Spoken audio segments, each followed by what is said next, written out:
안녕하세요. 여러분과 같이 논술을 공부하는 모두의 논술입니다. 반갑습니다.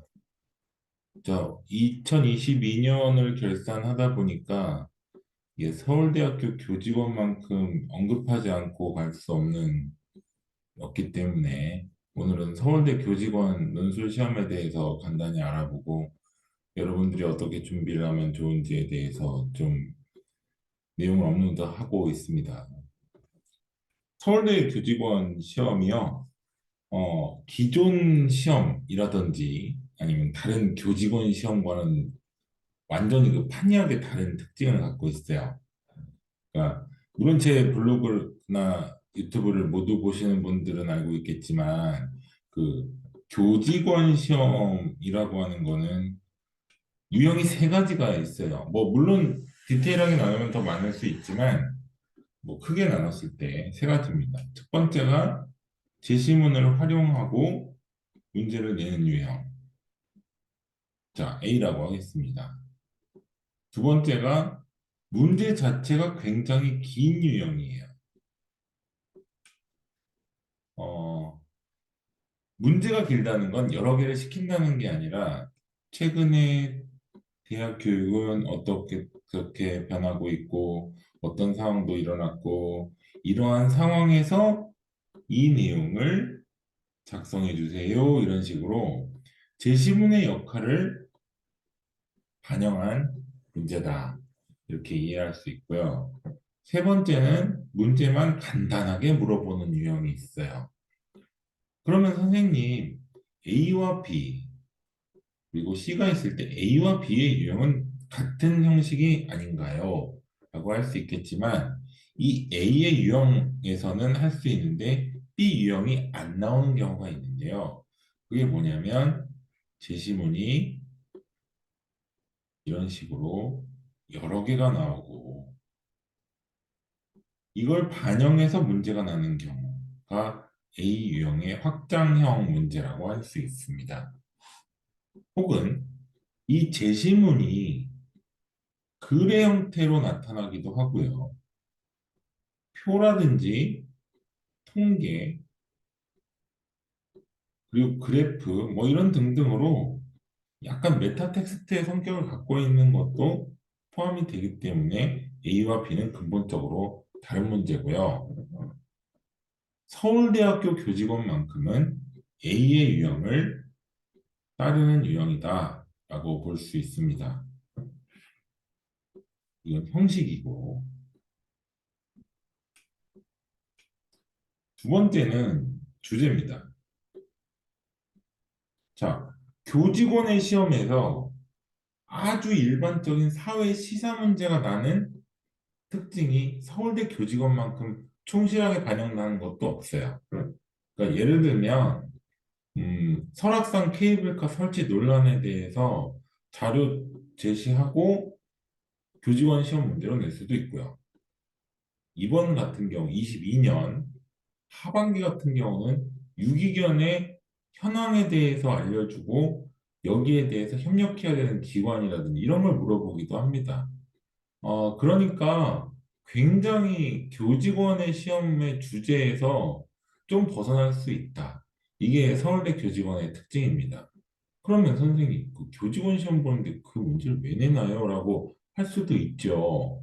그러면 이 논술이라고 하는 시험의 특징에 대해서 이해를 하셔야 돼요. 그게 뭐냐면 논술에 대한 특징은 이거는 어떤 지식적인 측면이라든지 교육 트렌드만 물어볼 수도 있지만 물론 그것도 가능하고 이게 없어지는 건 아니에요. 서울대 문제는 교직원의 역량이라든지 교육 관련 시사 나올 수 있어요.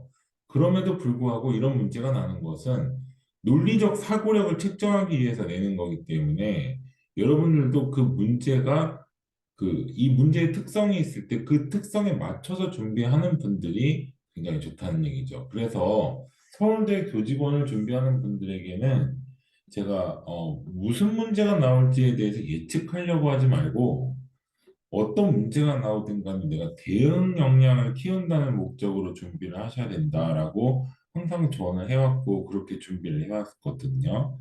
그래서 21년부터 22년까지는 PT에서 점수를 잃고 탈락하는 분들은 있어도 논술에서만큼은 모두 다 합격을 하셨다라고 저도 좀 의미 있는 두 해였어요. 물론 이제 서울대 교직원만 하는 게 아니라 다른 데도 하기 때문에 그 여러 사람과 하지 않았다는 그 소수화했다는 것도 있지만 뭐 많아봐야 3명, 뭐 적을 때 2명 이렇게 준비했거든요. 그리고 어떤 분은 서울대 교직원이 꼭 하고 싶기 때문에 2달 준비하신 분도 계시고 뭐 2주, 3주 준비한 분도 계시고 뭐 급하게 준비한 분들도 더 계셨어요. 근데 그만큼 우리의 준비 과정이 충실했고 그래서 결과가 좋았다라고 할 수 있고요. 그래서 서울대 교직원만큼은 그 여러 가지 유형의 문제를 풀고 논리적인 서술을 할 수 있느냐, 그 내용은 타당한 내용이 연계가 되느냐, 이런 목적으로 계속 준비를 해왔고요. 그리고 이 논리적 연계성에 대해서 충족하신 분들은 예외 없이 합격했다. 이렇게 볼 수 있습니다. 그래서 보통 처음에는 1, 2차 시에서는 보통 서울대 문제, 그 기출 문제를 가지고 복원을 해가지고 같이 풀어보는 방식으로 준비를 했고요.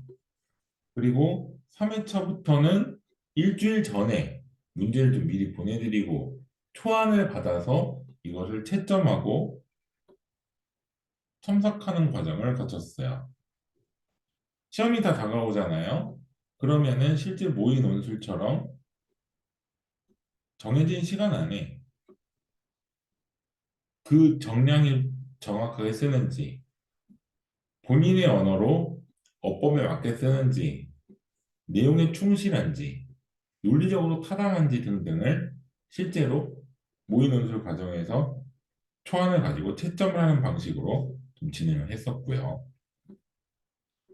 자, 서울대 교직원은 그 시험도 있지만 여러분들이 좀 가장 어려워하는 것 중에 하나가 바로 PT입니다. PT. PT가 있어요. 그러니까 PT 발표죠.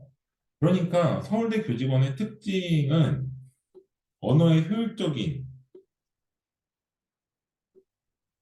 사용, 그러니까 언어의 표현 영역을 조금 중요시하는 학교다라고 할 수 있고요. 그리고 지금 최근 교육의 트렌드는 19년과 20년을 봤을 때 완전히 다르고요. 20년과 21년 있을 때 완전 다르고 또 22년 들어서 또 그 양상이 많이 바뀌었거든요. 그러니까 교육의 트렌드는요. 지금 2019년부터 22년까지 그 4년을 봤을 때 굉장히 많은 그 변화가 있었습니다. 그래서 서울대 교직원은 기본적으로 다른 교직원 시험을 시사하는 바도 있고, 그리고 서울대 교직원의 그 완성도라든지, 그리고 제시문의 완성도, 그리고 내용의 연계성, 이런 것들이 다 반영되기 때문에 약간 서울대 문제는 그냥 완전히 모르는 깜깜이 상태에서 준비하기보다는 최근의 변화 과정을 본인이 스스로 겪는 과정을 거쳐야 된다. 그렇지 않으면 좀 대응하기가 좀 어렵다라고 볼 수 있고요. 그리고 실제로 그 모의논술 과정에서 제가 채점했을 때 대략 점수의 분포도도 좀 높았어요. 그러니까 서울대 교직원을 준비하는 분들은 그 문제가 어떤 방식으로 흘러왔는지 적어도 한 2년 정도의 문제를 좀 풀어보고 그리고 그 푸는 과정에서 본인이 퇴고도 해보고 그리고 그 퇴고하는 과정에서 내가 처음 했었던 것과 어떤 식으로 내가 제안을 작성했을 때 어떤 식으로 바뀌었는지도 스스로가 평가를 해보는 과정을 좀 거쳐야 된다는 거죠. 그래서 그 서울대 교직원을 준비하는 분들은 그 보통 우리가 뭐 유튜브라든지 어떤 온라인 채널에서 그 교직원 시험을 많이 찾아보고 그거를 좀 미리 읽어본 다음에 뉴스를 좀 읽어보고 이런 식으로 준비하지 않습니까? 서울대 교직원은 그렇게 준비한 완전 반대로 가는 거예요. 이 서울대 교직원만큼은 언어의 표현 영역을 좀 중요시하기 때문에 좀 더 논리적으로 쓰는 방식을 반영해야 된다. 그렇게 볼 수 있고요. 여러분들 그 서울대 교직원은 뭐 23년도 5월 달부터 준비를 할 그 시험이 있을 것 같은데 뭐 특정 시기를 할 수는 없지만 좀 변화도 있겠지만 그 준비하는 과정에서 좀 미리 약간 생소한 형식의 문제도 좀 살펴보고 이런 과정을 좀 거치셨으면 좋겠습니다. 오늘은 서울대 교직원에 대해서 알아봤고요.